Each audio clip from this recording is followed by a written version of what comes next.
The silent journey and discovery gives the opportunity for families to experience what a Montessori work period looks like through the eyes of their own child.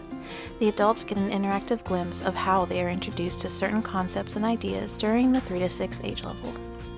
When parents arrived, they were asked to silently walk around and observe the activities in the community. After a few minutes, they were invited to select a job that stood out to them, while the guides stood by to give lessons if needed. Simple instruction cards were given with the work to assist. Here at MSOSV, we were able to observe that this became an eye-opening experience for many moms and dads who walked away with a clearer knowledge of the philosophy that we strive to implement every day. The Silent Journey and Discovery offers this method to its families for a hands-on experience that ties the awareness of parent-school partnership to the importance of parent education.